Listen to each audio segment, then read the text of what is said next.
go. Oh man, you got Africa in the background. Oh shit, we're dealing with a professional. I feel like looking at this background, I feel like I needed some news music about the play. What's going on? What's going How on, y'all brother? doing? Good, man. I'm gonna I'm get us good. I'm started. good. How are y'all? Good, baby. Can't complain. Glad you could make it. Me too. I'm gonna get us started. Glad I could be here. Yeah, I think we might have a little bit of a delay on the internet, so we'll try to be mindful of that. I think like a slight, I can feel like a slight little second delay or something. Do we need to refresh? Yeah, you know, give me a second. I'm gonna refresh Mike just in case. Maybe. Okay.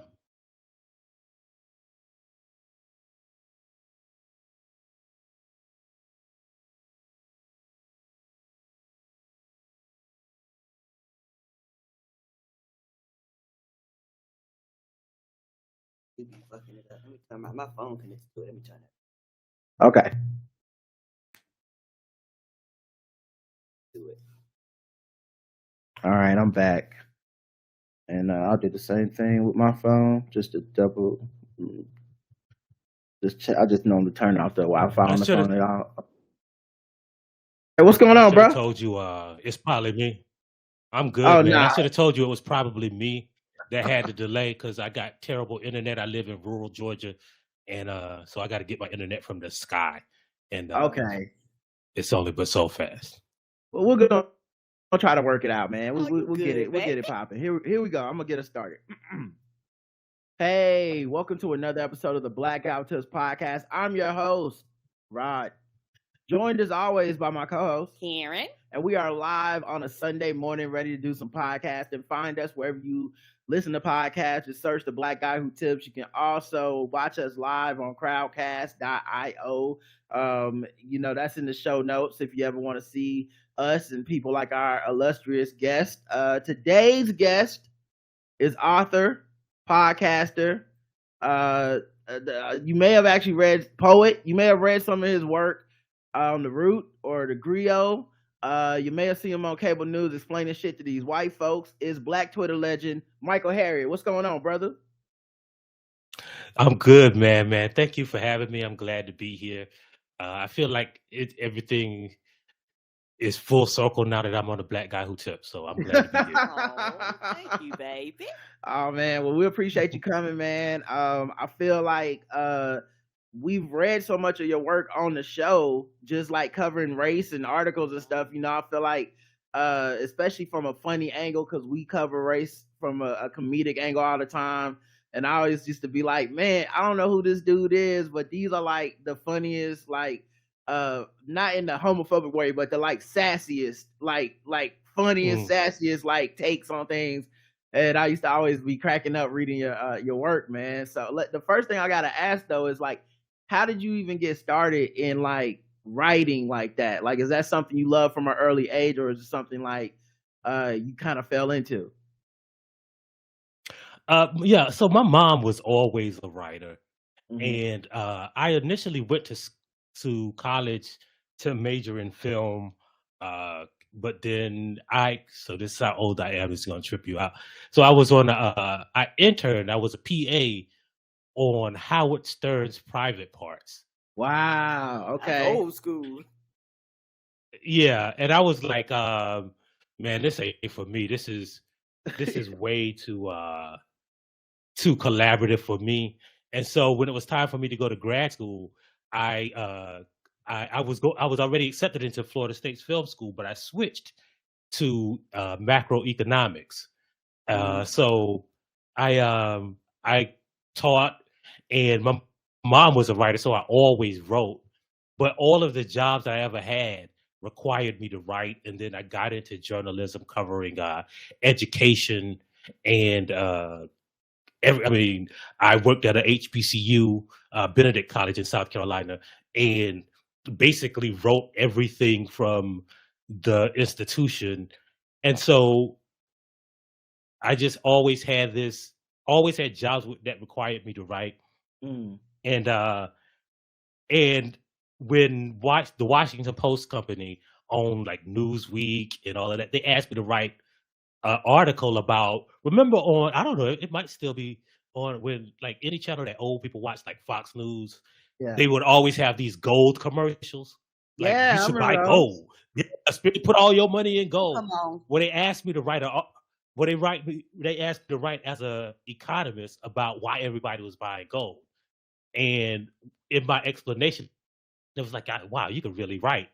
And I started writing as a freelance and just went on from there. Oh man, that's a dope story, man. Now I don't know how you were raised, but I was raised in the Black tradition of my parents were like, get a good job. Government job. If you want to do something artistic, you can do it on the side. But your mom, being a writer, was she of that same mindset, or was she more like, no, pursue this writing goal? So my mom was I had a crazy upbringing, man. So I was raised in like a borderline religious fundamentalist Pentecostal cult, right? But my mom was really, really progressive. She was like, so my mom's side of the family is old school, like in the movement from the Black Power side. My father's side of the family was old school in the movement from the like my uncle, my father's brother, was the longtime field director of the NAACP, was Jim Clyburn's chief of staff from like in the 60s, like was like Bakari Sellers family, and my if you know about Bakari Sellers' father's story, and my family have been friends before we even knew each other. So I was homeschooled, right? My mom, and I just really recently found this out when I was writing a book. Well, I was writing a book of kind of, not a memoir, but just it had stories about my life. And I asked my mom why she homeschooled us. And she said, well, I didn't believe that a Black child can realize their humanity in the presence of whiteness. So she homeschooled us. Wow. And so I was just raised in a Black neighborhood around Black people in a blackity Black family. And so I really didn't have any context of whiteness. And when I started going to school, I was like, yeah, I got to learn about white people. And so I look at whiteness from the angle of like almost like an outsider. Like, because if you look at it objectively, like some of the stuff that we just accept is crazy on its face. And so I think like a lot of my upbringing had a lot to do with that. Yeah, I can see that, man. And like, I guess like, so coming from the religious conservative kind of angle, is there like, are they proud of your work? Or is it like, or do they like, are they like, this too worldly for us, or like, how's that work? Yeah, I think they're proud because, again, because of the way I raised, my mom was always like questioning everything. So I was the kid who would stand up in church and say, hey, like, I don't think that's what the Bible is saying. Or I don't think that's what we should be doing. Or why are we doing this? Like, why are we doing this? And so they always knew me as a rebel. And so I think everybody kind of knew that I was going to be out in the world doing heathen things. So they were like, yeah, you know. When did you realize it was just gonna let him be? When did you realize it was like you felt like this is a cult? Like, is that something you come to later in life, or is this something you realized early in life? I think I came to a slow realization, but it's like the real realization of cultishness was probably, well, first of all, like we couldn't do stuff like go to the movies, or so we worshiped the Seventh-day Sabbath. So like we couldn't iron clothes, or like the Orthodox Jews, like you can't on Saturday you can't watch TV, you can't iron your clothes, you can't like any of that, right? Like that was my church. Like you'll hear somebody stand up and give a testimony like I was about to run out of gas on the way to church and I prayed on my car and I made it. And I was like, you could have just got some gas. Because if you believe in a forgiving God, you could have just got some gas and then asked for forgiveness for forgetting to get gas or committing a sin if it's a sin, right? But so applying those logic to those situations, I was like, I always thought like a lot of this don't make no sense. Right. And I eventually realized that, like, oh, it was so it never made any logical sense to me. But I think I was older when I realized, oh, it was a cult, and saw like it was a lot of that stuff was control devices.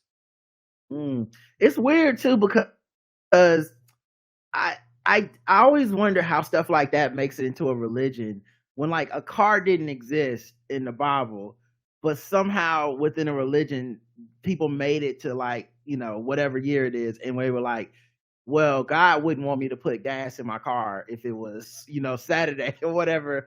It feels like a weird extension of like, this what God must have been thinking. He didn't write it down, but like, I know him enough to know that I should have to walk the rest of the way to church. Yeah, and then you get the other side of it, right? Where a lot of that is because people are discouraged from critical thinking and challenging stuff. And so, if, like, my mom raised us to think critically, and she never discouraged us from asking questions, right? Right. So a lot of it didn't make sense. And so she eventually came to the conclusion, like, when I was a teenager, like, oh yeah, you don't have to do it anymore, because I can see that you can't comport the two things and make them make sense to yourself, and I ain't gonna force this religion on you.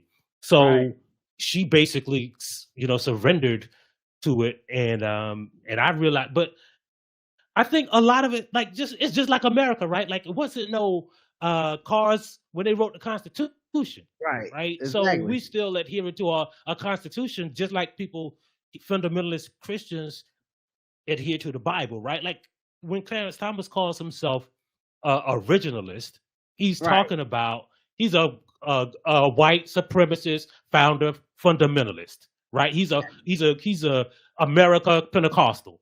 Yep. Right? And all of that stuff doesn't make sense 276 years later, when none of that stuff existed, right? Yeah. You know, you can't interpret affirmative action in the Constitution and whether it should be race-based based on a Constitution written when Black people were 40% less of a human than white people. Right? Yeah, I always wanted to see like a sketch or write a sketch that was about, because everybody always calls on the founding fathers like it's like a religion in America. And I always want to do a sketch of, like, you get a time machine, you bring the founding fathers to 2023, and instead of us even getting into these deep pontificating questions that we've talked about with race and the Second Amendment and shit, they're just like fucking astounded by running water and a plane and like the internet, like we never cars. like we just kind of show like I just want to illustrate, like, we're asking these motherfuckers who never saw any of this stuff, we're pinning everything on their decisions, and I just want to like show them like a Black person just getting on a train and then being like, why is that nigger free or whatever, and you're like, exactly, we don't need to be beholden to these limited motherfuckers 200 years later. I remember when Dave Chappelle got the Mark Twain Award, and he said, I believe if Mark Twain was here today, he would say, pick up my bag, nigga. Yeah, exactly. Yeah, I always liked that joke. I always thought he had an underrated joke when he was talking about the founding fathers writing the Constitution. And he's like, we find these truths to be self-evident. Give me a sandwich, nigger. I'm like, exactly, man. These people owned slaves, and we are still asking them about the questions about freedom, and we're letting people be on the Supreme Court that feel beholden to the ideas of white men from 200 years ago and their idea of freedom. It's fucking frustrating. I gotta ask too, what is it like writing about race in an age of, you know, like, we're anti-CRT, and like it feels like people are literally trying to erase Black history as others are doing the research, and we're finding out more than ever about Black history. Yeah, so part of it, man, is, again, going back to that upbringing. When you learn history outside of the American public education system, you realize, like, nobody really don't know shit about Black history. Like, that's really how those Black history Twitter threads got started, because a lot of the stuff we believe, it's just assumptions that white people taught us from their perspective, right? Like, for instance, the idea that like most slaves lived on plantations, right? Like when we picture slavery, we picture plantations in the South where most enslaved people weren't on plantations, right? So it's something crazy, and I realize that we don't really know about history. So it makes sense that white people who make laws who also don't know about history. I remember a couple years ago, I did this article where I went back and looked up the history books that the senators used who were anti-CRT, and I realized like they were just lost cause white people, right? And a lot of it makes sense when you realize and look at it from that perspective. Yeah, it's Daughters of the Confederacy shit to me. And I don't think the erasure of Black history is anything new.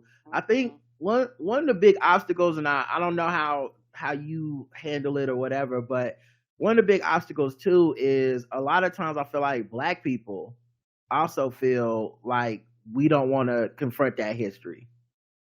Oh wait, did we lose him? Yeah. Oh, there he is. Okay, sorry, you froze for a second.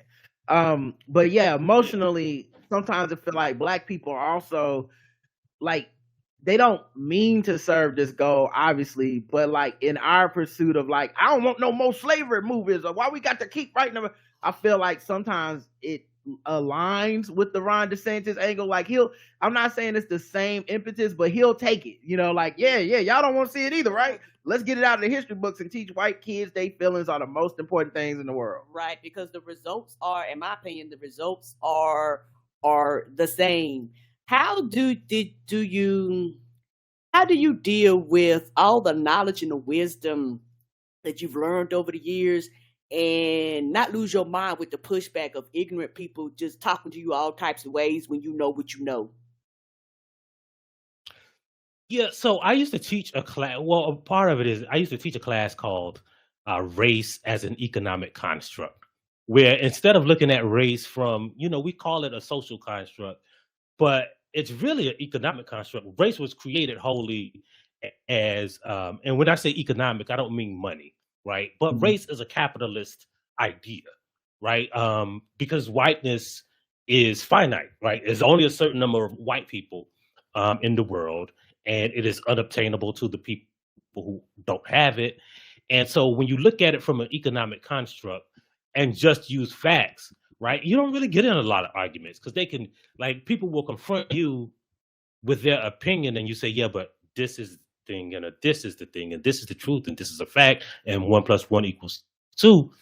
And even if they feel the way they feel, and even if they refuse to accept your facts, like you realize, oh, I'm arguing facts against people's feelings, and you really can't do that.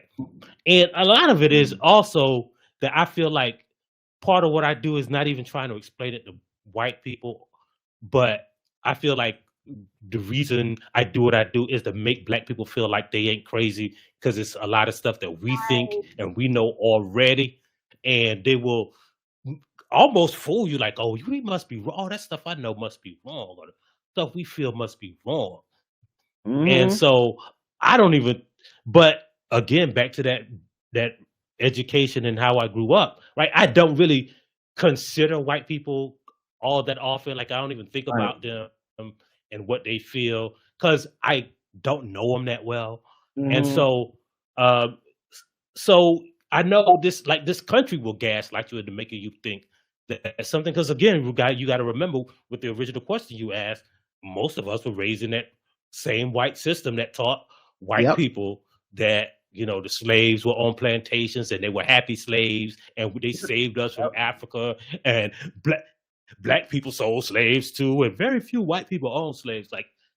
So I understand that we are raised in the same education system that those dumb white people are raised in. Yeah, I think innately Black kids know that. I remember when I was in school and during Black History Month, I used to hate Black History Month as a kid in school, because it would always key on like, you know, like you play Eyes on the Prize. Oh my God. You know, there was a lot of like, you know, woe is me stuff. They only taught you like this. You could use the same like 6 uplifting Black people stories. You know, I like call them pre-approved blacks. If you're in a yeah. pre-approved black list, they not gonna talk about your ass. Yeah, and so I remember I didn't like it when I was like a kid, but my parents were very heavy on like, let's go get some books, let's read you some other stuff. And I would go, I love the things I read outside of school about Black history and about Blackness. And I think I just developed I kind of developed a callus in a way, because I think when you're talking about Black history, you're talking about a lot of traumatic stuff that happened to us. Right. But I don't have and I've never felt any shame in it since I was a kid, because it's something that happened to us. The people that should be ashamed are obviously the people that did things to, like, how you gonna tell a story of slavery and be like, you know who's ashamed? The Black people. It's like, what? What the fuck? So I always kind of rejected that, but I think a lot of people still are stuck in that shame, and it can make it kind of hard to do the work that you're doing. And especially when you're doing it so publicly on like Black Twitter.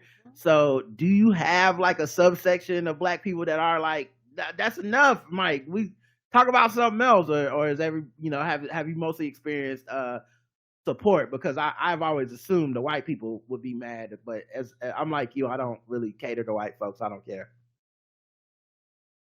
Yeah, so there's always a few of those people, but I don't really like scan through my replies and through the responses a lot, so I can't judge what the average person thinks. But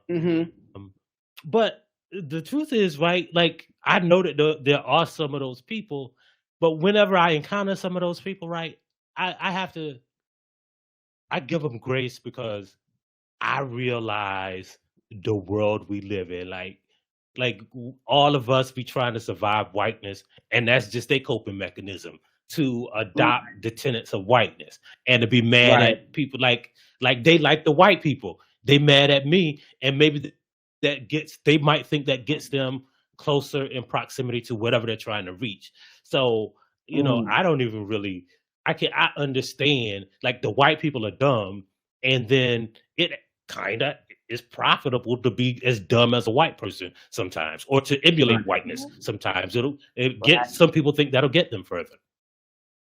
Yeah, I remember when the TV show Underground came out, which I love that show. But I remember before it even had an episode air, Snoop Dogg was like, man, why we always got slavery movies and TV shows? And I'm like, Snoop Dogg, name 2 other slavery shows. Like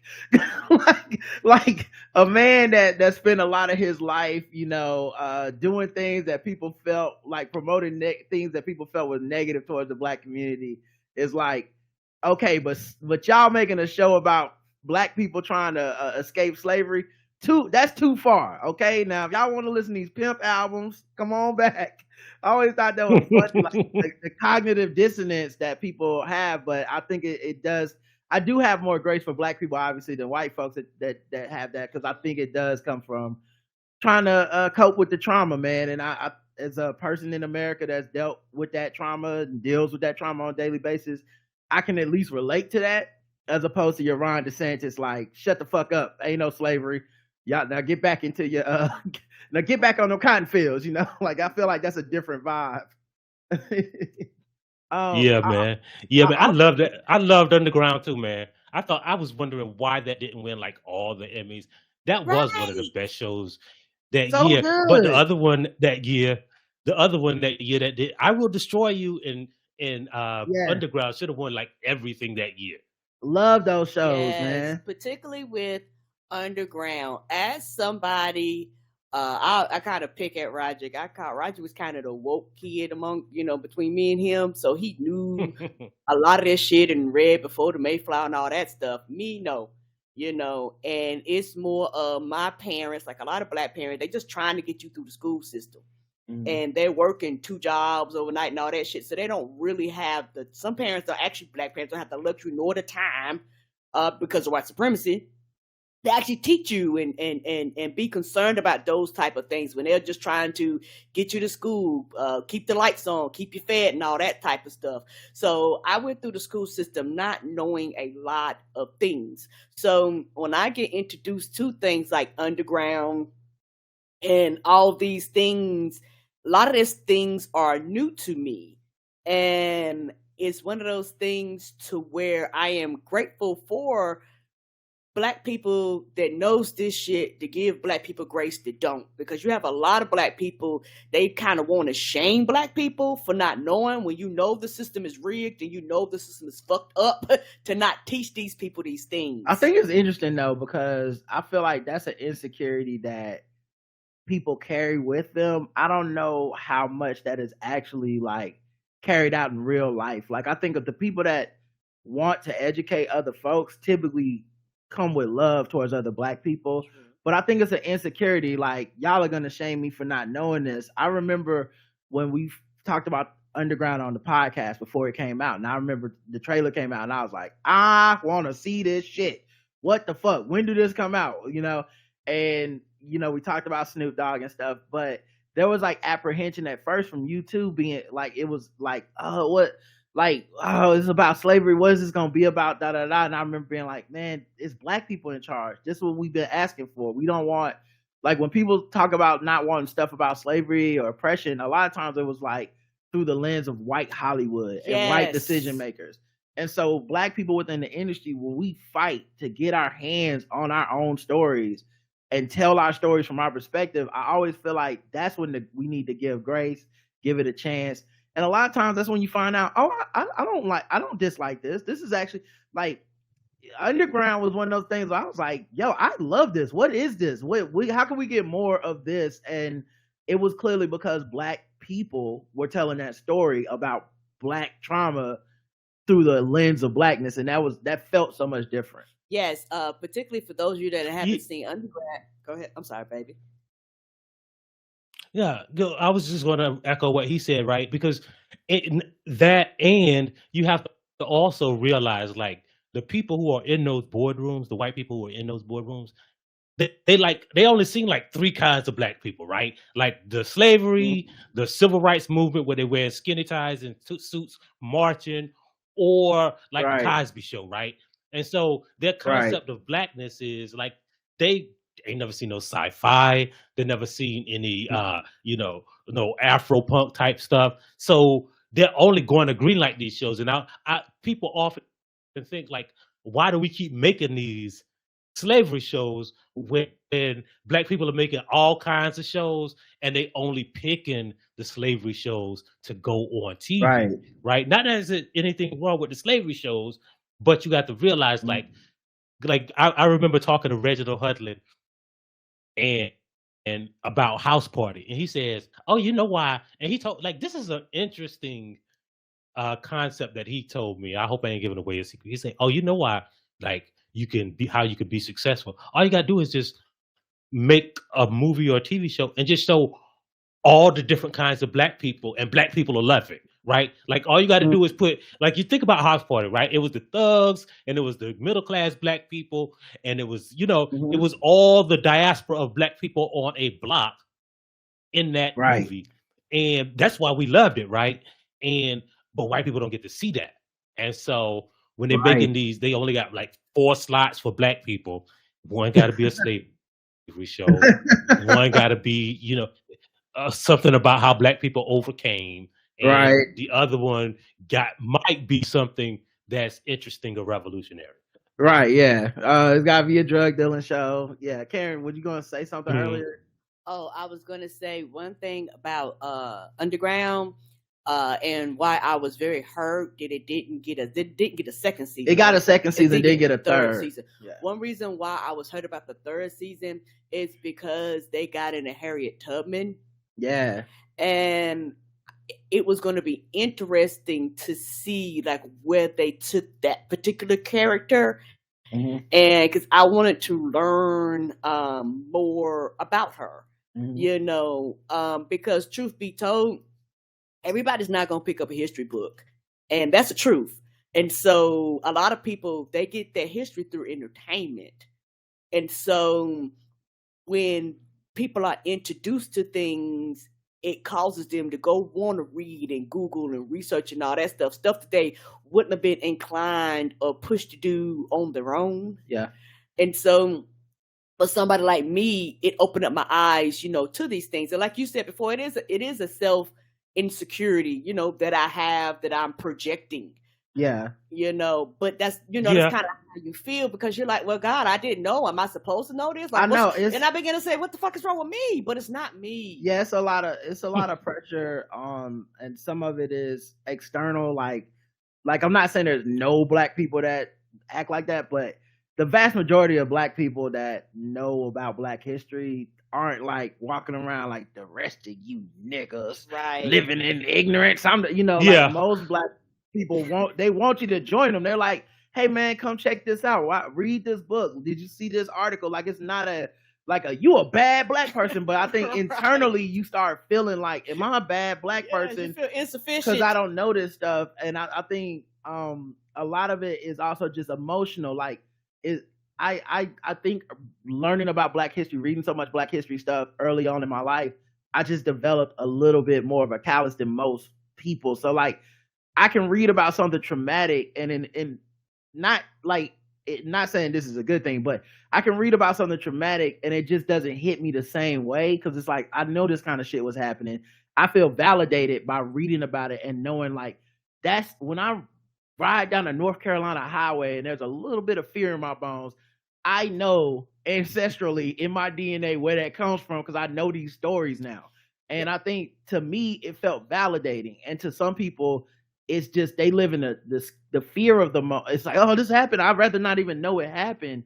But I think a lot of times that can aid white supremacy in us not knowing. So it like we're looking at shit like it's new when it ain't new.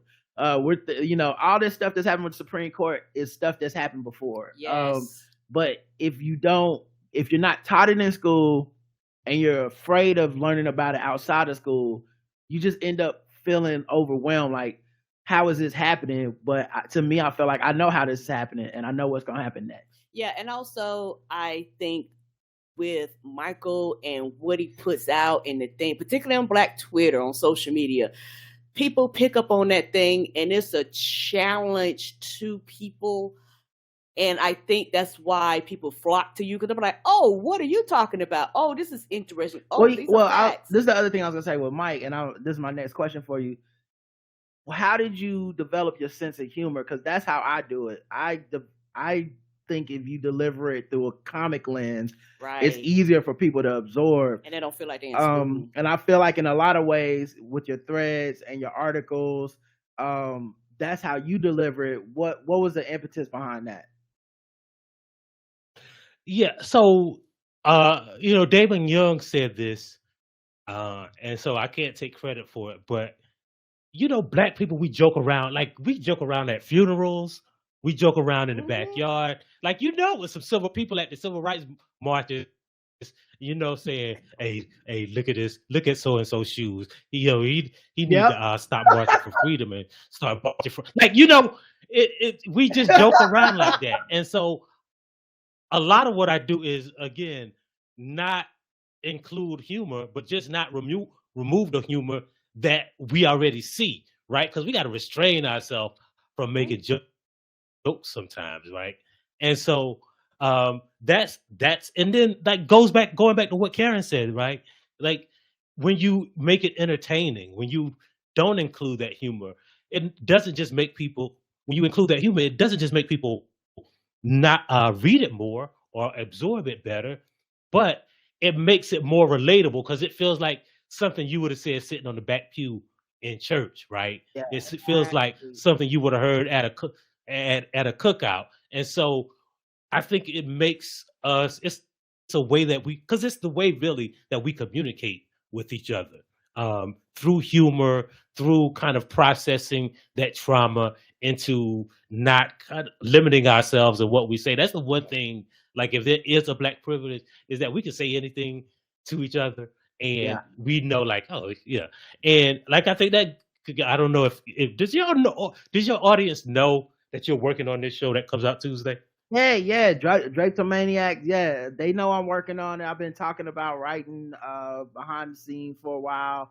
Told them about the trailer. Yeah, we could definitely talk about that as well. We're gonna get into that for sure. Yeah, but see that's one of the things that I thought it would be an interesting way to take on history with what we're doing, right? Mhm. And I always struggle to explain exactly what it is because I mean, when people say you've never seen anything like this, I really have never. Like I listen to podcasts all of the time, and I don't Mhm. know if I've heard or seen anything like this, like what we're doing. And I think it is an interesting take on history to just be to just do it how we relate to each other. Yeah. So Drapetomaniax Unshackled History is the podcast we're working on. It's dropping it's dropping like Tuesday, right? Like it's coming out this Tuesday, week. man. Yeah, like I can't believe this. We've been working on this thing for a couple months, at least for me, and they've been working on it even longer than that. And where do you find it? You can find it everywhere you find podcasts. I'll put a link to it in the show notes as well. First of all, can you tell people what the definition of Drapetomania is? Because I know people are wondering, like, what is the name? What does this mean? Yeah. So in 1851, this doctor in New Orleans came up with this, he voted in a medical journal and it was published and it became a thing that there was a disease, a mental disorder that caused black people to want to be free. And it was called Drapetomania. And he What? believed that, like, if you could, the phrase isn't common, but the result of it is popular. When you hear the phrase "whip the devil out of someone," that's where this comes from. Like believed like you could whip the devil out of him, and that is the cure for Drapetomania. And in the journal article, he's like you could take them to the border state right next to a free state if you use this technique that I thought you got to whip the devil out of them. You know, the Negroes are natural knee benders, and but the Drapetomania puts the devil in them. You got to whip it out of them, and you can take them to a border state, and they won't even try to escape because you got that Drapetomania out of them. And Wow. so the concept of the show is that throughout history, there were always black people who were Drapetomaniacs. And that's what the word means. Mm-hmm. Wow, that is a lot. Like, that word is a lot because I don't know nobody that want to be owned by nobody, and and when you ask white people get scared because they like, I don't want to be treated like them niggas. Well, bitch, you knew it was wrong because you don't want to be somebody else's property. You know what I'm saying? Like, you want to be free. It's funny living in a country that literally is the reason that we tell ourselves it's a country is that that white people tell us that it's a country is that they wanted their freedom. Right. Like, and they weren't talking about slavery, they were just talking about oppressive taxes. Fucking Tea Party. Yeah, they were like, yeah, the original spillers of the tea, the white folks. But then had the nerve to be like, enslaving black people totally different. That's like owning a dog. That's not even close to the same. To the point where you come up with such a ridiculous concept as Drapetomania. To say like these black people are crazy. They talking about something must be wrong with this Negro. He want to be free. And then to think that those are the arbiters of history. Those are the people who've always told the stories. Yes. And the reason that things are handed down to today to where we think certain things that black people do to be free are quote unquote crazy. But the other thing about this show, and don't get it twisted, man, it's gonna be funny. Like, we're writing the stuff now. It's all coming together. We're recording some of it, and I think the spoonful of sugar of humor helps with the stories. And also, just if you guys knew how much work and thought is going into making sure that the perspectives that are being addressed in the show are for black people first and foremost, and by black people first and foremost. I think that's what's gonna separate this show from so many other podcasts. But I think Michael's right. I listen to a ton of podcasts as well. I haven't heard anything really like this. And it's not just gonna be like Michael sitting and narrating and telling you the whole story. We're gonna have guests that come in that do roles. There's acting here, voice acting. There's skits, sketches, all kinds of stuff, man. It's I really am like proud of this project, and I'm also really optimistic about how good and how fun it's gonna be, man. How did this project come about, Michael? Like, what was the inception of the idea and all that stuff? So during the pandemic, right? Somehow, I don't like, famous people, right? Like, famous people could just they could just get a phone number, right? And just like, I don't know, they got a magic address book that they could just get somebody's phone number. And so for real, like one day I was like, yeah, I was at McDonald's and Pharrell called me. And so we developed kind of a friendship over the pandemic. And it wasn't about, like, we really never talked about business, or of course I ain't gonna talk to Pharrell about music, because like why would you talk like that? Like, to me, like talking to Jordan about his post moves. When I'm in the post, Jordan, and I wouldn't spin enough. I like to spin right. So we just talk about whatever, man.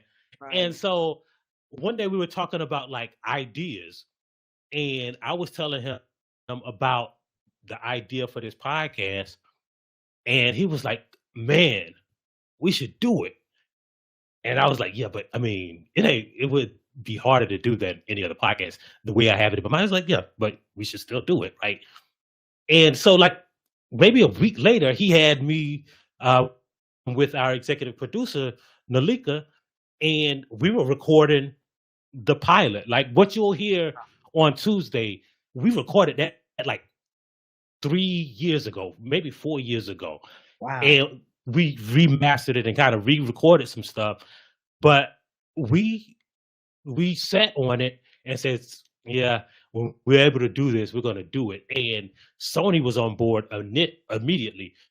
So for the past 3 years, like, Pharrell has been just basically like waiting for me, like, you ready to do this thing? And I was like, yeah, I got this book thing working on now. And then, hey, I got this other project that I'm working on now. And then I started writing for the Amber Ruffin show. And it was a bunch of stuff. But every couple months, he'd be like, hey, Mike, y'all ready to do this thing? And so when he finally asked and we were ready, we put it together. And the thing Rob was saying about, putting this show together, the thing I think I'm proudest of is all of the stuff that we talk about how Hollywood could be doing this. They could hire more Black writers.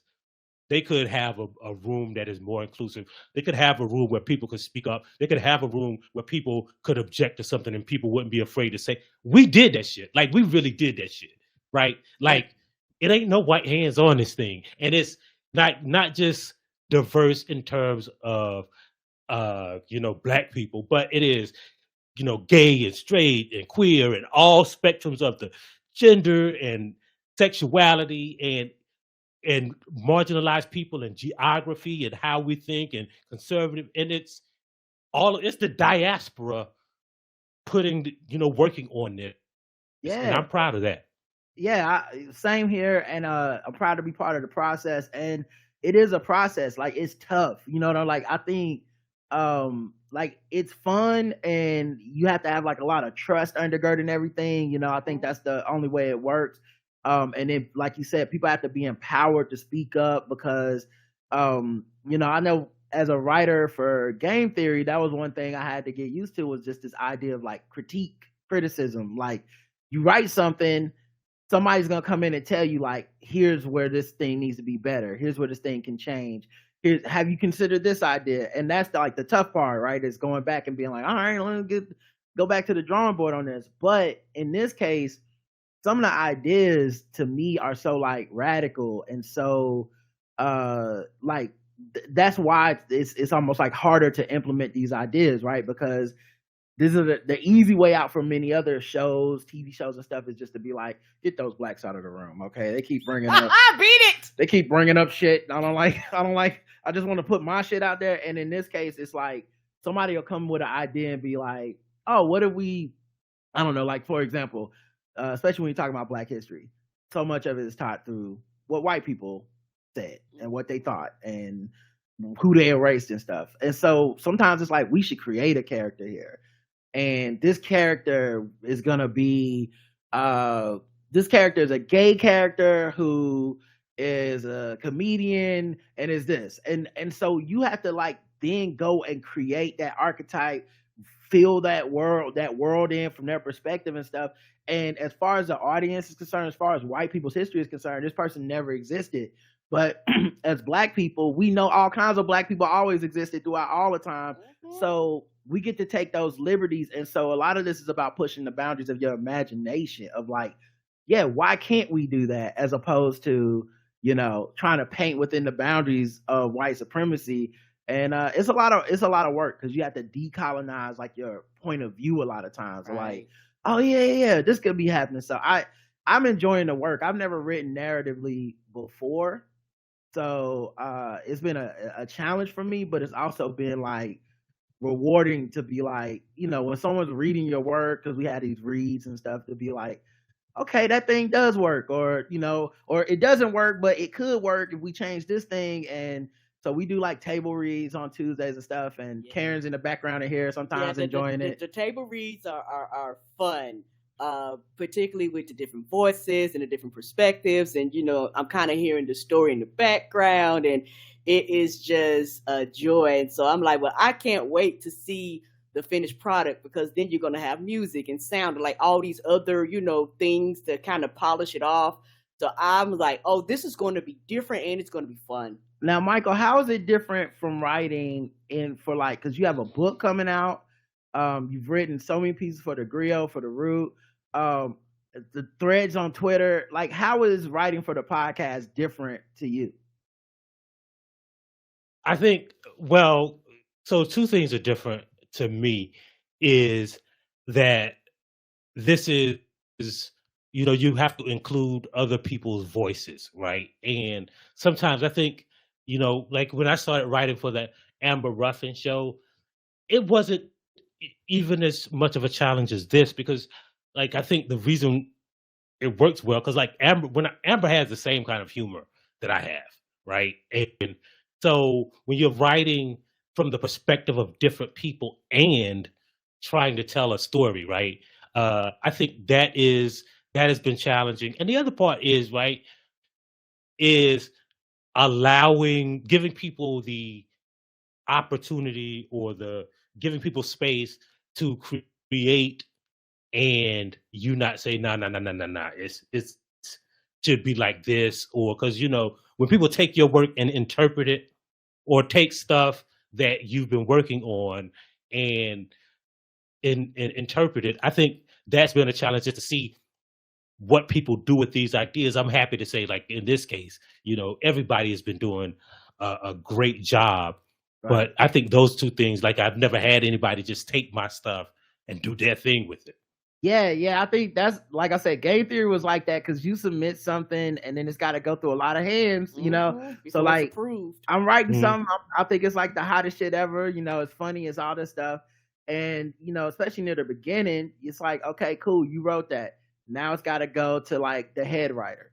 Okay, now it's got to go, the producer wants to take a pass. Okay, now Bomani has to take a pass, put it in his words, you know, like. And so by the time you get done with it, there's a level of detachment you have to your work, or else you'll go mad. You know, you have to be able to say like, this is kind of my baby, but not really. It's all of our baby now, because we all touched it. And I think that's kind of been what this process has been like for a lot of stuff. And in a lot of ways, like, people make it better too. You know, like it's not even just a like, it's not mine anymore. It's like I was reading an edit that someone did on one of my last rounds or something, and they were like, "You got any notes on this?" And I was like, "No, it's better than what I wrote. That's good. Like, good job, everybody. Y'all the ones that had something to add, and it was something I didn't see. You know, I wasn't able to see, but now reading your version of it, I see what y'all were getting at." Now, what is it? Also, we're gonna have like celebrity guests that come in and voice these roles. is that something where like you know these people and you're reaching out to them, or is it like Pharrell know these people? Like how are we getting these celebrity guests? Because I'm looking at the list and I'm like, man, this is nice. Yeah. So most of them I know, have some kind of tangential or personal relationship, right? Like for the first episode, y'all should know it's going to be Joy Reid and Roy Wood Jr. So who I know. So they record the parts that you'll hear Tuesday, like they literally did them. Like Roy Wood is popping now. He did it like 3 years ago. And he was like, yeah, I'll do it. Just send it to me. And Joy Reid the same thing. Like she's like, yeah, I'll do it. Just send it to me. And so, these were personal relationships. And what we did is we made it real easy for them. Like we don't have to schedule a meeting and recording session and all of this. We made it real easy. And so when you make it real easy, you realize like people are willing to, to help out or to collaborate if it don't mess with because a lot of these people are real busy. Right. And so I'll just reach out and say, hey man, like I'm doing this thing and it might take 15 minutes of your time whenever you want to do it. And people are generally like, yeah, of course. I gotta say, I love that about us as Black people too. Cause like that feels like a thing where I'm not sure white folks would necessarily stop what they doing and do it or whatever. But I love that, because some of these names, y'all, when y'all see these people, y'all gonna be like, what? And it's just like, yeah, man, like as busy as that person is, as much as they're doing, they were like, oh, cool, this sounds like a fun Black idea. What can I do to help? And I love that part of the community aspect of being Black. You got a book coming out, man. Like, how has that been different than like from the other processes? Because I've heard writing a book is super tough. Yeah, so writing this book was hard because like it is a real history book. So it is 600 years of Black history from the 1400s to like yesterday. And so the amount of research, the amount of like fact checking, that was grueling. The history part wasn't as bad. I mean, the writing part wasn't as bad as the research part and figuring out how to tell these stories. And so I did it during the pandemic, man. And it was just like, because I was still working a regular day job, at the Griot and the Root. And so I would work during the day. And literally, I got on this thing and I'm still trying to get out of it. This biphasic sleep. Have you ever heard of biphasic sleep? No, what is that? What's that? So it is the idea that for most of human history, we slept in 2 cycles, right? We would go to sleep when it's because we ain't had no lights for most of the time. We had candles and stuff. So we would go to sleep when the sun went down, sleep for like 3-4 hours, wake up, and that's when babies were made. That's when what they call the witching hour, when witches would come around and vampires would come around. It's like all the concepts from horror movies were invented during these times. And then we would go back to sleep and sleep to the sun up. And so I got on this sleep cycle where I was doing that, man, in that middle of the night, that witching hour is when I was writing this book. And I'm still trying to get out of it. But it was hard, but I don't think like just writing any book was harder than just writing a whole history book, right? That was the hard part of it, the research. Yeah. And then like the other thing I always wanted to know, man, how did you come up with your style on Twitter with the threads? Because I like, me and my friends, we always have like a running joke. Because I would always say like Michael Harriet's threads are such a ride, because the first tweet is never really what it's gonna be about. No, like the first tweet is a trick, and it can be it literally be like George Washington made peanut butter sandwiches on Saturday mornings, and you be like, where is this nigga going with this?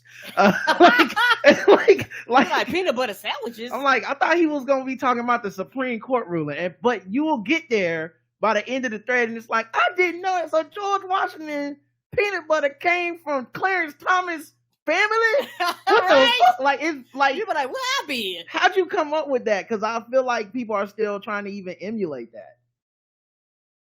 Yeah, I think it is just first of all, it's probably the way I think, like connecting these dots, and you'll see it on even the show, right? Like these episodes of Drapetomaniax aren't really what they are about, right? Like when we talk about we do like this is going to be we're doing an episode on Ida B. Wells, but the idea is that Ida B. Wells was the first battle rapper, right? All these beefs she had, that we're doing them, really interpreting them to battle rap. But it's really episode about the black press and how the black press was really always the only voice that black people had and the only way we had to communicate with each other, right?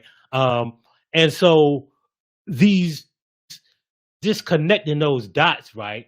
Like we always think this happened on this date, and that is why this thing is. And really, it is a build up, and a thing happened 400 years earlier and 200 years earlier that created the monsters and the good things that exist today.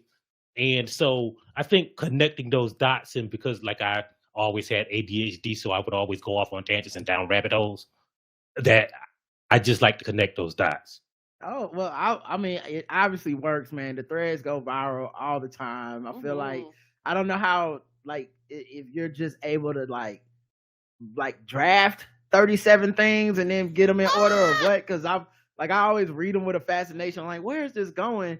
But it's good. It's so dope. And then like working on the show and seeing it happen, kind of like through the writing of the show is dope too. But yeah, I always used to make that running joke. It's like you just don't know where Michael's going with it. You just know that the first tweet is a trick. Like it's like it'll be like, I'm gonna prove that people have always been anti-CRT, and I'm gonna start with apple pies, and you're like, apple pies? That nah, what? So I've always liked that about your writing, man. Another thing I wanted to ask too, though, is like you had the Black Twitter has been this like vehicle that has really helped like propel you, right? But it's also like one of the most fickle things as well. Like how do you like master Black Twitter, man? Navigate that. You know, because I feel like Black Twitter never forgets, never forgives. They'll lift you up, they'll clown you, they'll drag you, they'll you know, like how do you cope with that? Yeah, again, like growing up in that fundamentalist church, man, you know, it's some things like that are always going to be some people's Jesus, right? Like they're going to always remember it. Like some people's Bible verse is going to be their Bible verse. And you got to realize, like, Black Twitter is like Atlanta. It's not a real place. It is, you know, a idea, and Black people.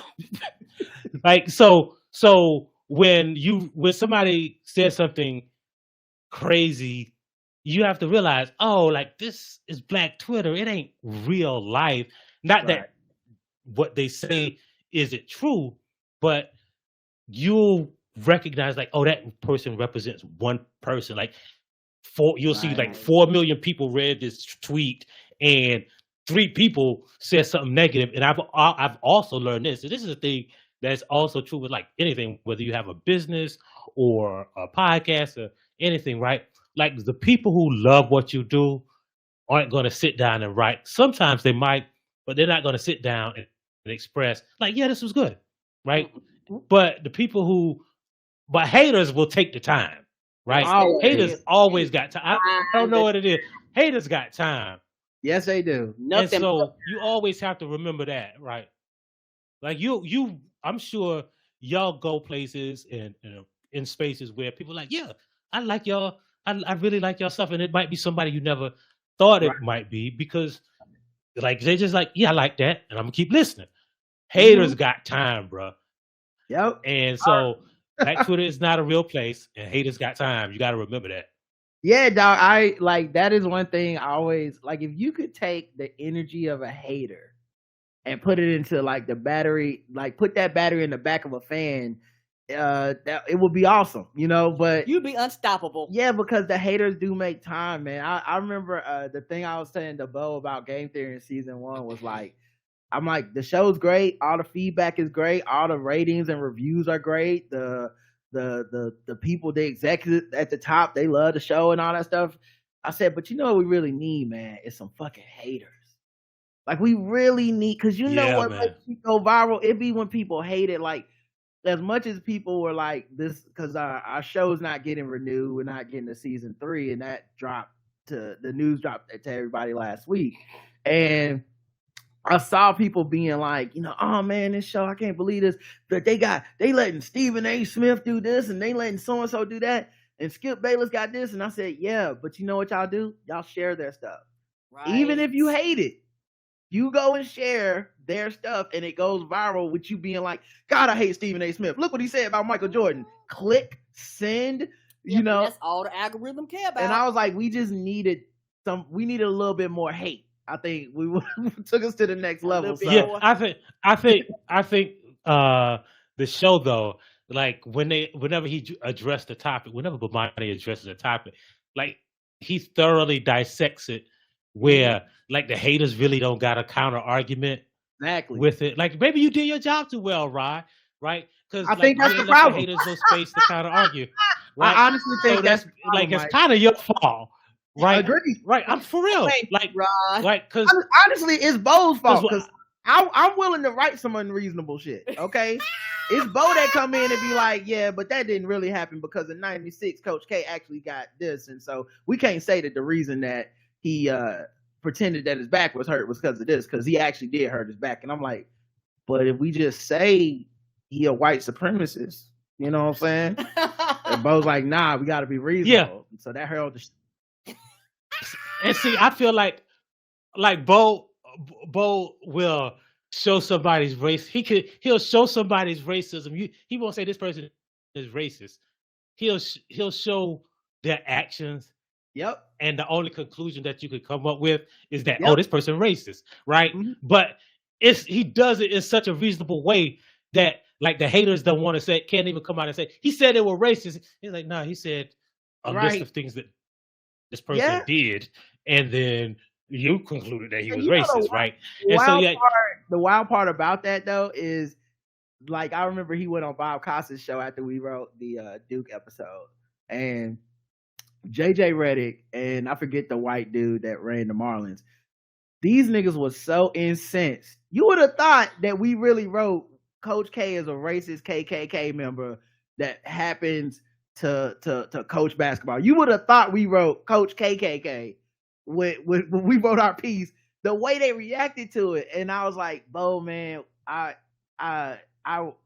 feel like we wrote all that reasonableness just to get thrown under the bus anyway. We might as well have wrote the funny version that I wanted to, write, of just like, man, fuck this nigga, fuck that school, fuck anybody affiliated with them.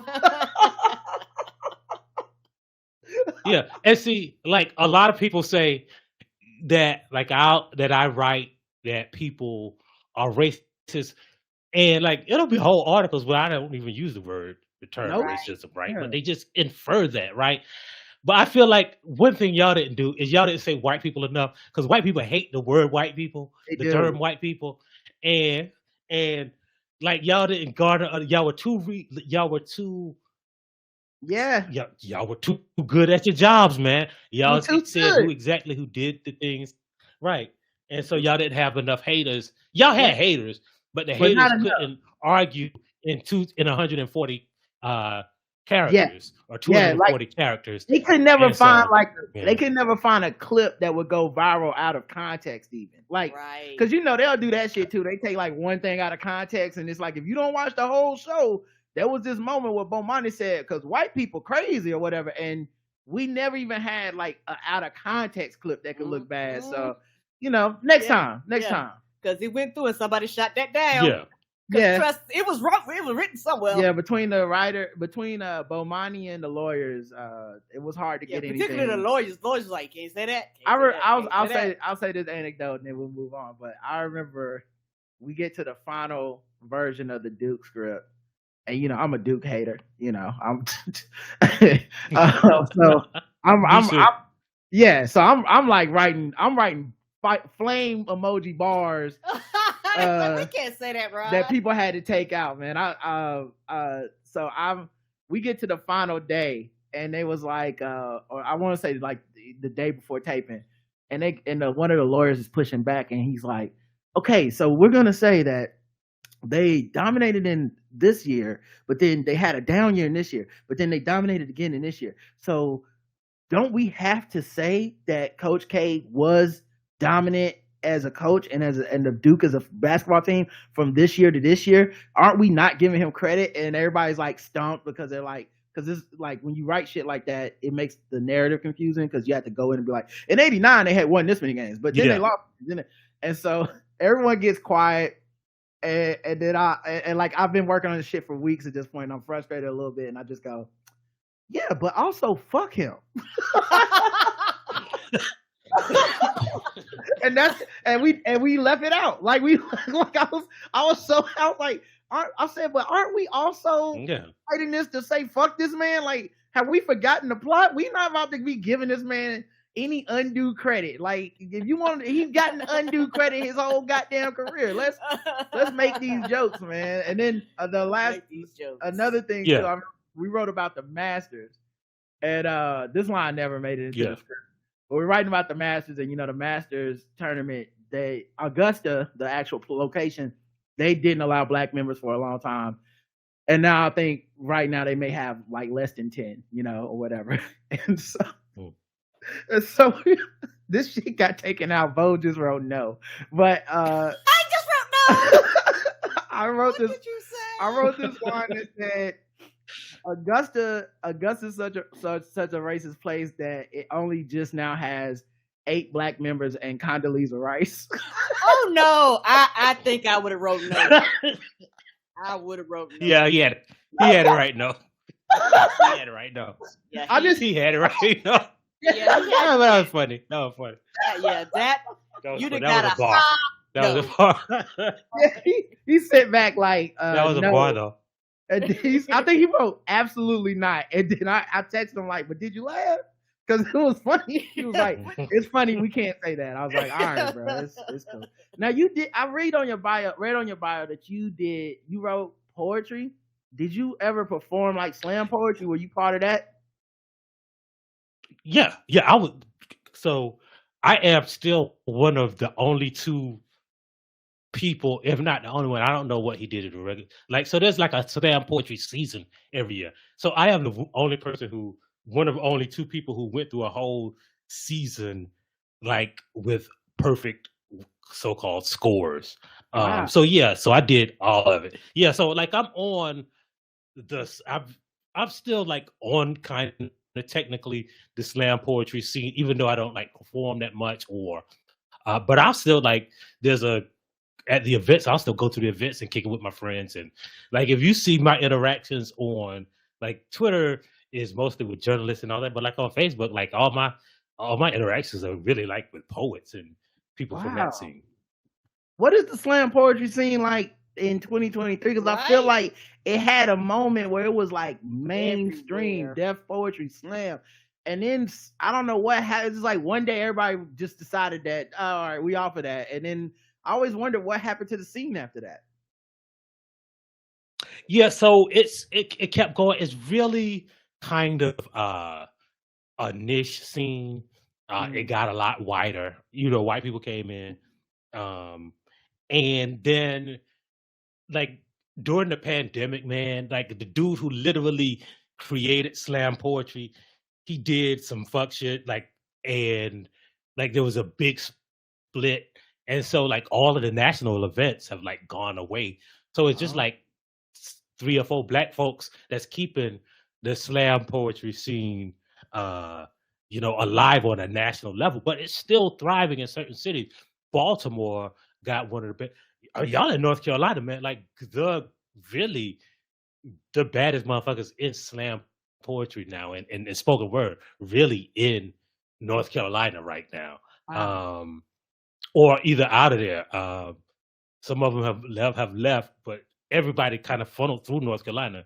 And so there's still scenes in different cities. Atlanta, you can see something every day. And Charlotte had a dope scene. at the lineup for a while, but it's kind of like it's so everybody online now, so that everybody's trying to figure out how you can make it an online thing, but it's still alive. Okay, yeah, that's dope. I had no idea, man. I had to look into that because I just like once Def Poetry Slam went off, I was like, I hope those people have jobs. Right, everything just disappeared. I do also wonder if the white people that infiltrated the game, if they still talking the cadence of slam poetry from like 2010, They come on there with their acoustic guitars. Pumpkin spice. Yeah, that cadence is still a thing, bro. Like I think part of the reason, like I think part of the reason that I had some success is just like I talked in a regular voice and like talked like my stuff was just like what you read my stuff now. Like one of the poems I did was like for white people who have to listen to black poems at poetry slams. Like there was a whole poem for white people. Like I know y'all don't want to listen to these white niggas talk about shit all day, and so I would talk to them in a regular voice because people still use that cadence. Oh man, that's hilarious, dude. Well, I want to get into some games with you, Mike, because I feel like you already like play these games and understand the humor in your own writing. So we got a couple games to play before we wrap this thing up. The first game that I want to play with you is a little game called "Fucking with Black People." 25, 50, Okay. 75, 100, how much is you fucked with? How much is you fucked with? Death by 1,000 cuts, microaggressions, gaslighting, dog whistles, manic depression. Work twice as hard no matter how high the bar is. I give it 100, now fuck it, Dracaris. 25, 50, 75, 100, how much is you fucked with? How much is you fucked with? All right, so fucking with black people, we go around the globe, we find different articles that make us feel fucked with as black people, and we assign point scores from 0 to 100 in intervals of 25. Today's contestants, everybody. A judge dismisses Tulsa race massacre lawsuit. A years-long legal effort to secure restitution for the 3 last known living survivors of the 1921 Tulsa Race Massacre has ended after Judge Caroline Wall, dismissed the lawsuit with prejudice, according to court filings posted on Friday. And I think with prejudice means you can't bring the suit back. According to court filings on Friday, Tulsa County District Judge Caroline Wall granted City of Tulsa's attorneys motions to dismiss the case with prejudice, meaning that the case can't be refiled. Upon hearing the arguments of counsel and considering the briefs and filed by counsel for plaintiffs and counsels for defendants, the court respectfully finds and orders the plaintiff's second amended petition should and shall be dismissed with prejudice. Attorneys for the city of Tulsa had argued that the case should be dismissed because the lawsuit didn't lay out how Judge Wall should remedy the harm. Meanwhile, attorneys for justice for Greenwood argued the state law doesn't require them to provide those answers before a trial is even begun. So they wanted to know, like, how are y'all gonna redress what y'all want some money? Y'all want some land? Y'all didn't say exactly how we're supposed to do remuneration. It wouldn't have mattered. Right. Y'all were gonna vote this down anyway. The stinging defeat for survivors of one of the most violent racial domestic terrorist attacks against the wealthiest black community in the U.S. history reverberates across Black America. Many were hopeful that a win in Tulsa would set a precedent for other communities harmed by white supremacy. I think that's another reason that this shit got shut down, is because Tulsa ain't the only one. It's just the one that they put in Watchmen. You know what I mean? Right. But yeah, they said the city will not even have the decency to acknowledge the survivors, attorney Solomon Simmons said. The lawsuit, which has gotten further than previous efforts, hinged on a state public nuisance law that gives plaintiffs the ability to sue when harm is done to an entire community and hasn't been abated or rectified, but the judge wouldn't even let it go to trial. So 0 to 100, Karen. Oh, Dracaris, when they let it go to trial, I mean, at least let it go to work its way through the system. Yeah. What about you, Mike? What do you give it? I'm gonna give it an 83 because, like, I feel what Karen's saying, but you can't let it go to trial. Like, anything can happen when you go to trial, right? A jury can feel anyway, right? Because you might get some people who use logic and common sense. So like you realize that most cases get dismissed before they get to trial because that's how they control the legal system. I'm gonna give it an Right. 83, and because again, like Rod said, it might have got a higher score, but like Tulsa is just the one that we've seen on TV. There's a bunch of like the Greenwood section of Black Wall was that we call Black Wall Street was named after not just another Black Wall Street, but another Greenwood, right? Like the biggest, really, like the the height of all the black places that they call Black Wall Street was in North Carolina, was in Durham, right? Like that was the real Black Wall Street. Like those companies still exist today. And so yeah, I'm gonna give it an 83. All right. I give it, so it's intervals of 25, so I'm gonna move you to 75. Okay. For me, I'm gonna give it a Dracarys, okay, the highest score, because it feels like the full circle fuck you. like the 1921 fuck you. And then just 100 years later, they're just like, and also fuck you on this end too. You ain't never getting shit. And I think don't ever talk to us about it again. And I do think the precedent that is setting to throw this out, because they're like everyone, like the white people are like, well, the precedent it was set if it went to trial and they won, how are we gonna pay back all the black people we killed? You know?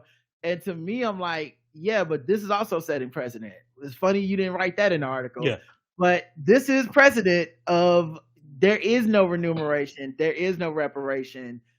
Black people just got harmed, and y'all just got to deal with it. So it's a Dracarys for me. Right, and especially when you look at y'all paid reparations to other groups of people.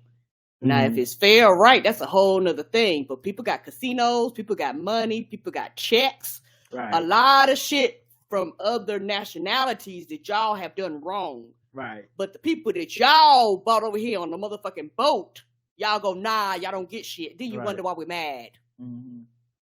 What would be interesting to do, and that I always want to do, is to look at, go to the white section of Tulsa during that time, look at all the business owners, and see where the wealth of those families are right now. Because you would have to concede that the black peoples whose businesses were burned, their children and grandchildren and great-grandchildren would have built that kind of wealth too, right? Yeah. So even this, we're talking about the survivors, but we don't talk about the descendants of the survivors of Tulsa, the descendants of people who lost their property, the descendants of the people who killed, and the wealth that could have built. Yeah, I think about that. I'll go 100 too. Okay, yeah, I think about that a lot too, because also one of the, like, it reminds me of I read that Ida B. Wells book about her Sword Among Lions. It's a great book, I recommend it. But when they fucked up the grocery store on the black side of town, one of the main impetuses behind that was that the white people grocery store was mad. They was like, these niggas making too much money. like I feel like that's the lesson to Tulsa. Isn't just the money, as Michael pointed out. It's not just the money black people didn't get and the legacies they lost, but it's also what white people gained by not having those black people there, you know, which is always such a catch-22. Yeah, and it's also very, very frustrating, because as you begin to learn history and as you begin to know about history, you'll be like, yeah, a lot of these people, when they filed and shit, they were denied. So they couldn't do that. And then a lot of them had to sell their stuff for pennies and dimes on the dollar, or either they fled and somebody else just came and just took it over scot free. Yeah. All right, let's go to the next one. Yeah, and we go ahead. Go ahead. Now I was just gonna say, like, and we always think about it as like the rich and successful, but like you always hear white people talk about, like, my great-grandfather was a sign painter and he sent my grandfather to college just painting signs. And it was people who painted signs who built dynasties off of that, and you burned their buildings down. Exactly. And you pull yourself up by the bootstraps and y'all burning the bootstraps. The next one, UNC to offer free tuition to some students following Supreme Court affirmative action ruling.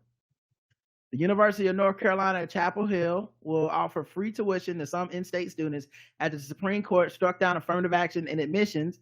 In-state students whose families make less than $80,000 per year will receive free tuition starting in 2024 incoming class. Average price of tuition at UNC is about $9,000 per year for in-state students. We want to make sure students know financial constraints should not stand in the way of their dreams. The Supreme Court said the university's affirmative action process, the use of race as a factor in college admissions, violates the Equal Protection Clause of the 14th Amendment. The admissions process prioritizes applicants from minority backgrounds. Our responsibility to comply with the law does not mean we will abandon our fundamental values as a university, he added. We are and will remain passionately public, and we will ensure that every student who earns admission to Carolina can come here and thrive. So I guess this is their way of trying to offset the fact that you can't just say black people. So now they're saying people that's not making a whole lot of money, you can come to the school for free. Karen, 0 to 100. This gets 2 scores. I give the university a 0 because they're trying to do something a lot more than other universities. That's like, okay, this is y'all.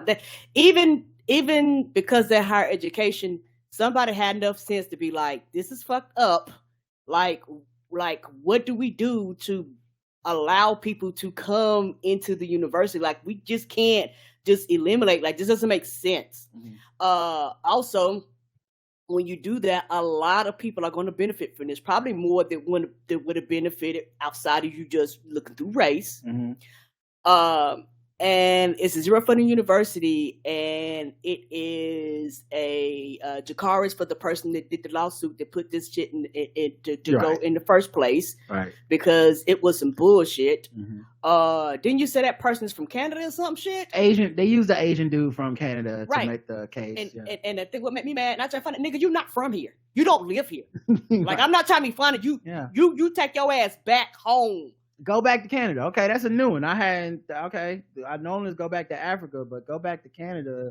Go back home. Put you that don't on live some here. Okay. It's one of these things where you came here and you started some shit that you throw your ass back over there and you eating your Canadian bacon and it's all good and we got to live with the consequences of your bullshit. I hear you. Mike, what would you score it? I would score it a 0, man. Because first of all, again, this cultural appropriation, Fayetteville State did that shit like 2 years ago. They made tuition free for so they just adopted something. And like now they wanna, like, if they make a tuition free though, they could have did that 3 years ago or 5 years ago or 2 years. Like they could. And then I also have it's a 0 because there's also a solution. First of all, 17% of the people at University of North Carolina are legacy. 17% of the white people at University of North Carolina are legacies. They still have a legacy admissions. I think the solution is for white people to give black people their legacy status. That's it, right? Like if you ain't using it, you can designate a black person as a legacy, right? I like that. And that has nothing. Yeah, right. And so give us your legacy status. But I don't give no credit for doing something that they could have done years ago, and they already got a loophole for white people. Now 0 means you're not fucked with at all, as opposed to 100 means you are fucked with. So it sounds like you're a little bit. Okay. I'm a Dracaris on this one. Then. Okay, all right. I feel you. Yeah, they could have been did this because they ain't really fucking with us, but they was fucking with us the whole time. So yeah, I'm gonna give it a try. And it's hard. Like I can't forget how they did Nicole Hannah-Jones over there too. So like, I know that wasn't everybody. Yeah, that wasn't everybody, but still, like that's still in my mind. I would give this a 75. I like this idea, but one of the things that's becoming very apparent, affirmative action people just like, and this happened with the Supreme Court shit too, and the media coverage. Everybody says affirmative action and they just think black. Yes. That because all this has been shorthand for we don't want black people to get stuff. But the truth is, affirmative action has always helped out white women more than us. They're Asian people. There's They're all the kinds number of people. one benefactors of it. There's a bunch of people who benefit from the progress Black people make, and then on the back of our progress, they progress. You know what I mean? And I think this is a case where the school is saying we'll use money, means, as opposed to race, and then that'll be fine as a substitute for race. Well, not every Black person's poor, obviously. Not every Black person makes less than $80,000 or whatever. But most importantly, I feel like they're nakedly saying the squad part out loud, which is, a bunch of people will benefit from this that won't be Black. And the same thing was already happening with affirmative action in the first place, which to me just shows how garbage the whole system is. So 75 for me. Hey, can I add one more point? Sure. Mm-hmm. Yeah. So I always want to remind people that that North Carolina is 22% Black. The University of North Carolina is 8% Black. They ain't giving us nothing free. We paid for that school, and they're not letting us in. Yep. All right. Let's go to the next game. This is a little game that we like to call Fucking with Black People. I thought we just did that game. Oh, I'm sorry. This is a little game we like to call Guess the Race. Sometimes I make mistakes, everybody. This is a little game we like to call Guess the Race. I'm like, we playing it again? No, I forgot that we had already played it. Let me play my Guess the Race music, intro music. Here we go. What time is it?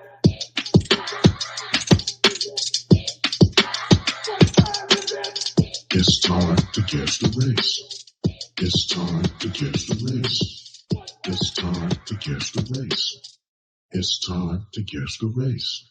All right, it's time to play Guess the Race. Guess the Race is a game. We go all around the globe. We find different articles, and we guess the race of the people involved, undoing all of the goodwill we just earned during Fucking with Black people. In this case, the contestants will be Karen and Michael Harriet, and the chat room plays along, and they're all racist. All right, let's go to the first story for Guess the Race. Prominent TikToker has been arrested accused of fabricating crimes to gain followers. What?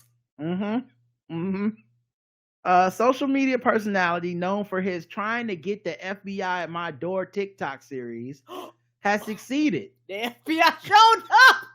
He succeeded. You got just what you wanted. In drawing attention of the police at his home in Canada. Anthony Gagne, 27, was arrested for public mischief this week. He's accused by authorities of fabricating crimes to gain more followers. His TikTok series has more than 440,000 followers and has garnered 9.5 million views. Woo! He maintains multiple accounts on various social platforms to distribute his content, drawing more than 500,000 subscribers altogether. Police say they began investigating in May after they received a complaint regarding a person driving the truck with the words "free candy" displayed on the side, in what authorities say was an attempt to attract children. In a TikTok video on his account, he's seen wearing a fake mustache. What's happening here? He's wearing a Do fake. they have a white van too? It is a white van. Oh shit! He's wearing a fake mustache, and driving a U-Haul rental around neighborhoods, filming children and pedestrians while also yelling "free candy." Caption on May 26 video describes it as my biggest project yet. Police allege they discovered multiple videos with similar intentions of faking crimes that he published beginning in 2021. They allege he used various online search tools to obtain information related to committing crimes. The officers identified several videos with him simulating crimes in an attempt to provoke a reaction from varying law enforcement agencies. His videos regularly include the line "trying to get the FBI at my door," though it's not clear why the U.S. FBI would be involved since he lives in Canada. So let's see what else he did. He in one of the videos, he cut a piece of cardboard into the shape of a human head, and what he says is an attempt to make his neighbors believe they were being spied on. He placed the cardboard cutout in his basement window that faces his neighbor's property, then went outside to film how it looked from their perspective. That video alone got more than 790,000 likes and 2,000 comments. He had another 2-part video where he waited more than 4 hours in a hazmat suit, waiting for the city garbage collections to show up in their scheduled route. He had them people to death. He placed a barrel bearing a nuclear waste symbol to see if the garbage collectors would take the barrel. When asked by him, they responded, "No, we won't." I know that's right. No. Uh, At 5 a.m. in the morning. No, sir. I got to be done with this by the time the sun come up. Get out of here. Police say they executed a search warrant at his home. They said they seized 3 cell phones, a tablet, a laptop, fake blood, a balaclava, that's those masks where it covers most of your face. Oh no. A gas mask and a rental vehicle contract. Then they charge him with public mischief. Guess the race of Mr. Let me see his first name again. Anthony Gagne. Karen? White. Karen's going white. Mike? I think I gotta go. See, I feel like I'm listening to this show. You do fake outs a lot, but I feel like a black person would have said the Fed, call them the Feds, not the FBI, and black folks don't do the. They don't say FBI. And I feel like yeah, and I feel like it's like a black person. It's not that he should have been scared of the police, but like a black person would have had to do far less to get the feds at their door. So I'm gonna go with white too. All right, the chat room says flower white, palm colored person. He has a death wish white. I look forward to his profile on the New York Times white. That's hilarious. Niggas ain't got time for no such foolishness white. That's true. He needs to be swatted white. Oh no. Jackass white, couldn't do the shiggy, but needed a hook 1 and 3 clap white. Daring the feds to arrest you is very white. This some young white man shit. Do you want the smoke, bruv? White. The correct answer is, everyone said the same thing, white, and you got it right.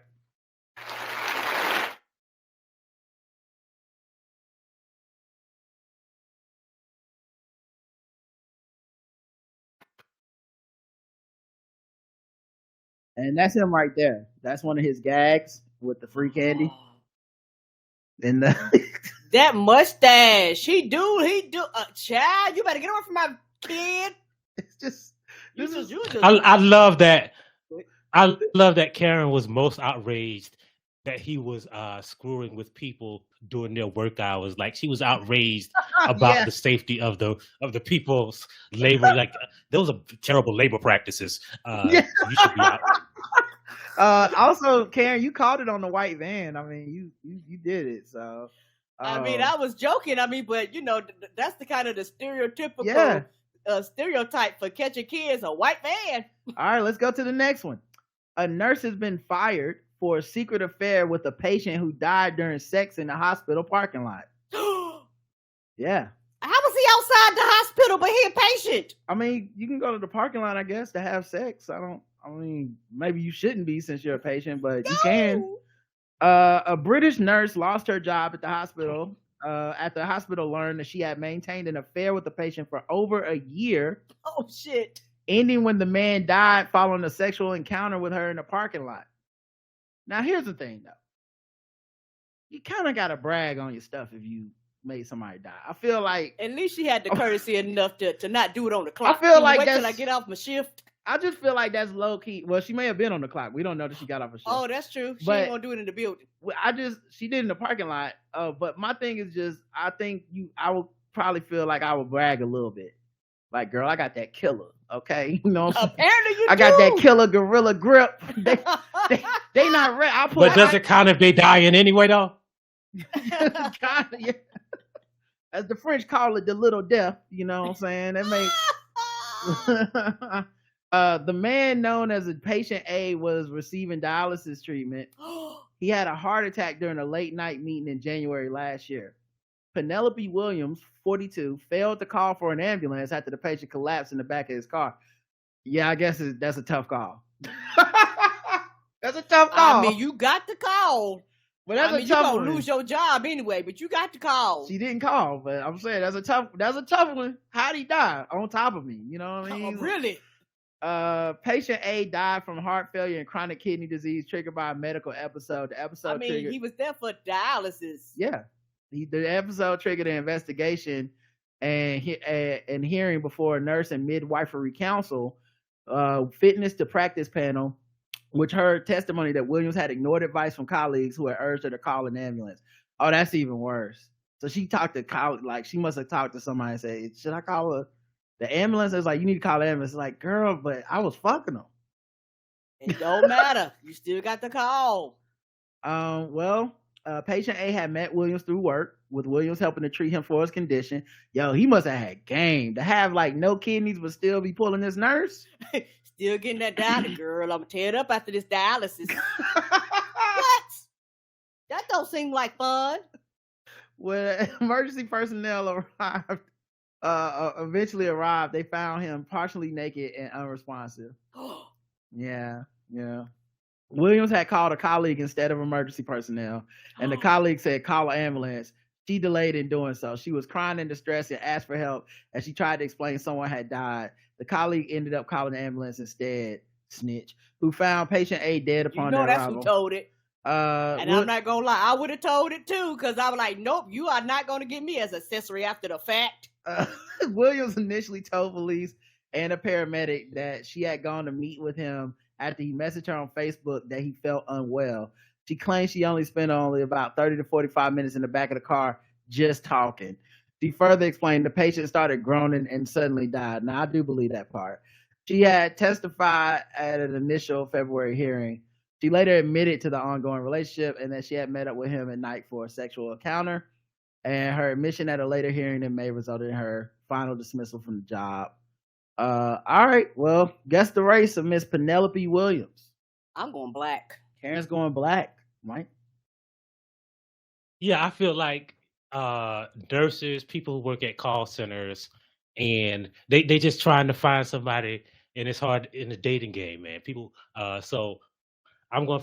Plus, you know, he probably had. If you subjected to game, like I feel like white women, they would have been subjected to like somebody was rich, like they get wooed by money, but she sounded like she got wooed by game, so I'm gonna go with black. All right, let's see what the chat room believes. Let's see. Only takes 4 to 5 minutes, ma'am. Not 40. Oh, that's not right. In it, black.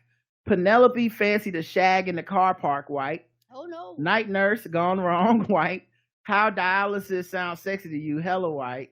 Yeah, sure. I heard a black woman named Penelope, white, LOL. I need to know what kind of vehicle they were in because London loves small cars. I don't know. Got her. I actually have no idea. Got her nursing degree from Everest, nigga. Killing him not so softly. Nurse Jackie Brown. Oh no. Penelope going white again. Floated on like a cloud white. Snatched his soul black. UK and Penelope and boinking in cars, white as her uniform. Criminal Minds, white. All right, so got a lot of white in the chat. You guys both went black, and you both missed it. What? Some of you got it right, so let me get your applause.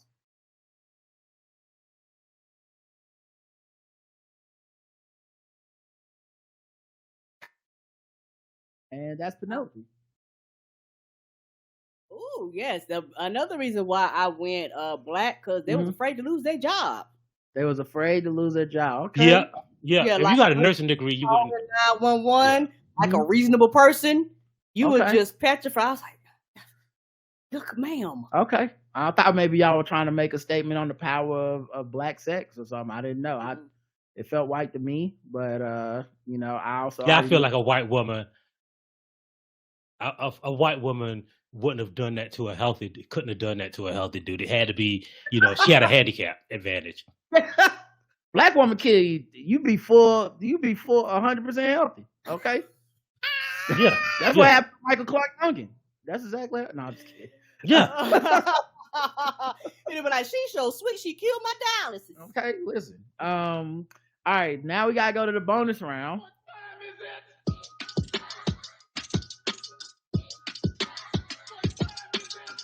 It's time to guess the race.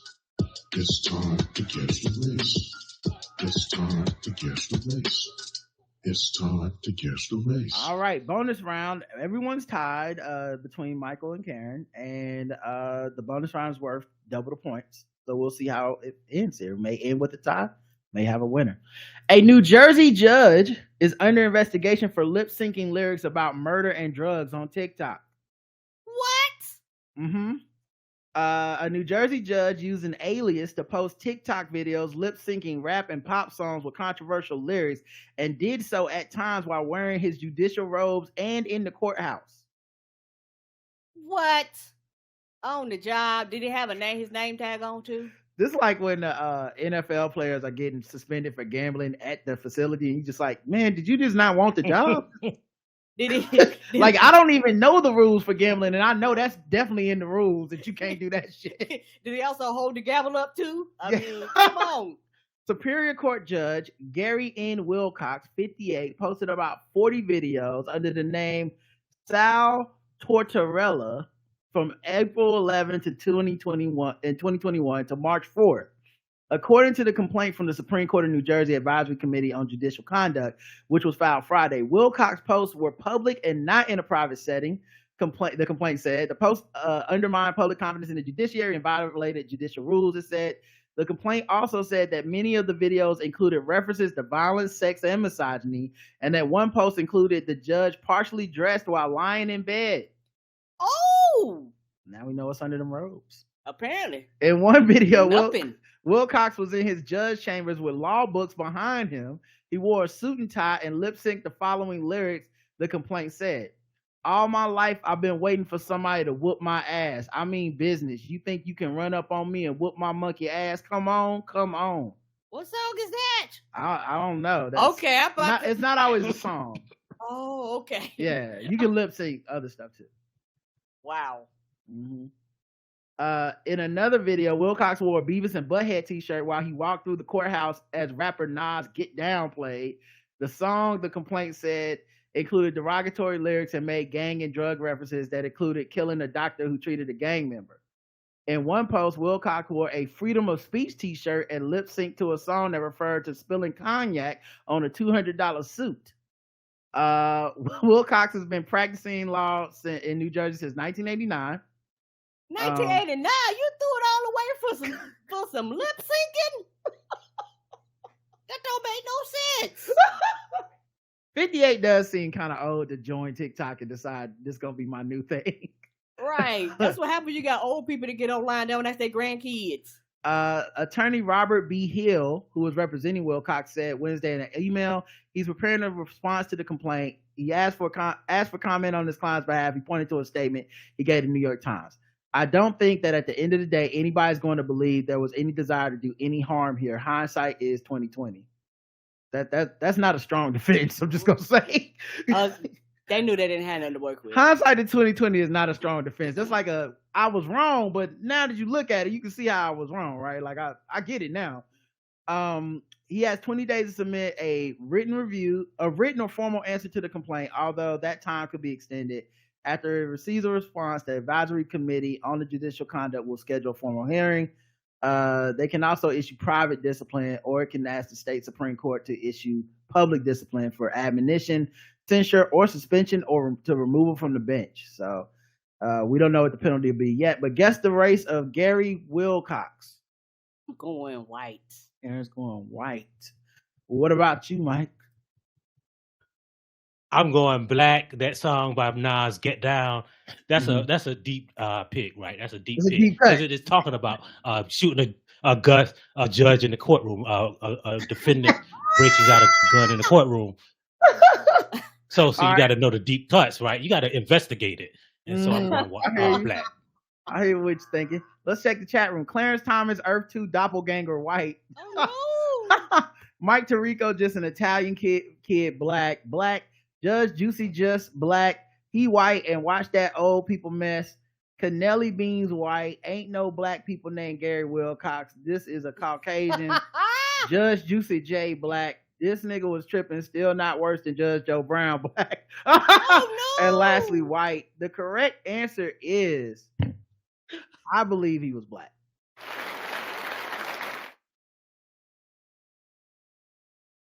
Michael wins. Karen, you said white.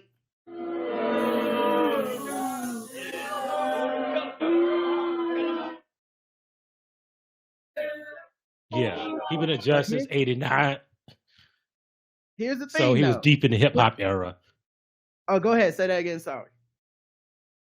I was saying that song from Nas, right? And he was a judge since '89, deep in the hip hop era. He just wanted to show off his skills, man. How many blacks did he send to jail and then go listen to hip hop? I wonder. But here's his picture. You can make an argument, kind of like on that Michael Tirico, as someone said in the chat. Like I could see people thinking he's a white man, but to me, that looked like a light skinned brother.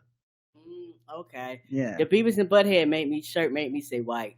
Okay, I can see that. You know, black people like Beavis and Butthead too, yeah, but I feel you. I feel like you was only half wrong. Like he probably got a white parent or something. All right, last thing. We gotta talk about sword ratchetness, because we gotta spread the word out here.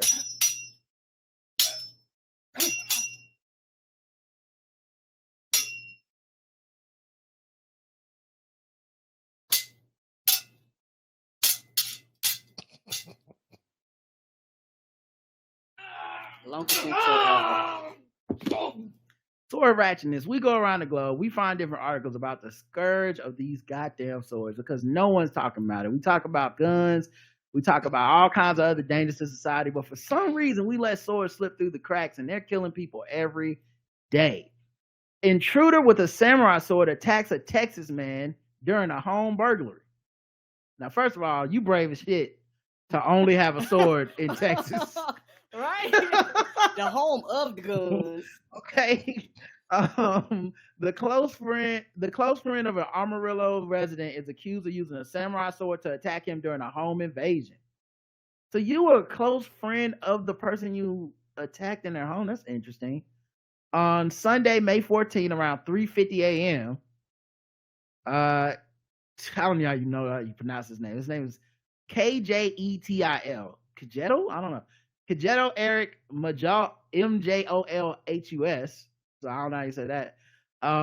Broke into Casey Cabinets' house and used a sword to attack Cabinets and his dog. The dog is like, no, why am I in it? Right. Mulhouse, I think that's how you say his last name, was in the backyard when officers arrived.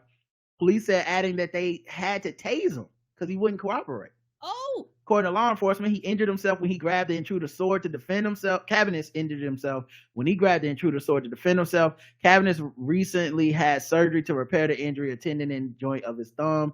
Another friend of Cabinets said in the description, posted to the GoFundMe page for him. Cabinets' home was vandalized. His belongings and furniture were also destroyed, his friend wrote. Some of the funds for the GoFundMe page will also help pay for his surgery and time in rehab since he does not have medical insurance. Officials said that Mulhouse was charged with burglary of a habitation, possession of a controlled substance, resisting arrest, and terroristic threats against a peace officer. Wow. Yeah, he went for the whole kit and caboodle.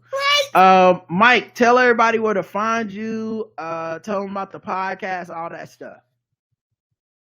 You can find me on all social media platforms as Michael Harriot, MichaelHarriot. The podcast Trip to debuts Tuesday wherever you get your podcast. Black AF History comes out September 19th, so you got a while, but you can pre-order it now on Amazon or wherever you get your books. And I just want to dismiss any notion that I am anti-sword. I am pro-sword. My daughter was a nationally ranked fencer, so I think that that is the only standard that I disagree with Rod on. Is the sword slander. This becomes interesting. I just want to make that clear. Here's the thing. We don't disagree, Mike. Your baby was trained. This is what I believe in. I believe that we should have sword responsibility. Right. We need responsible sword. Oh, yeah.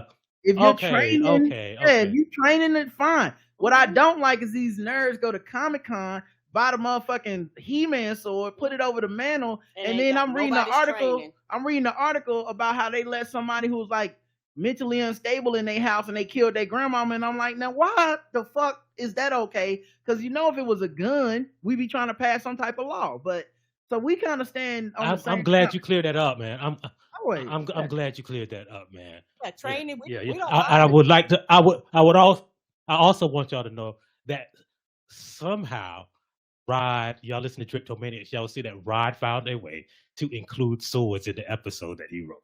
Yeah, listen.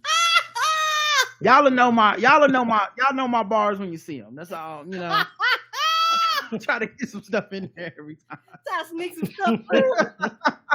But yeah, man, check out. I just realized that. Check out Drapetomaniax, man. I'm really proud of it, and I think we really got some good stuff cooking. I'm excited. And I'm excited about it too. Y'all. Tuesday. Yeah, and thanks for coming on, Mike. I've been a fan. I've seen your baby. threads online for a long time. I had no idea that you even knew the blackout tip, that you knew who I was and all that stuff. So I assume most people don't know who we are. Yeah, so that was like a cool moment, a full circle moment, and you got to come back. Especially right before your book drops, so we can push the book as well, man. All right, man. Thank y'all for having me. And I've always known who you were. All right, y'all. We'll talk to y'all throughout the week. Until next time, I love you. I love you too. Mwah. Bye, everybody. Bye, Mike. Bye. Y'all have a good one, baby. Peace. All right, see you.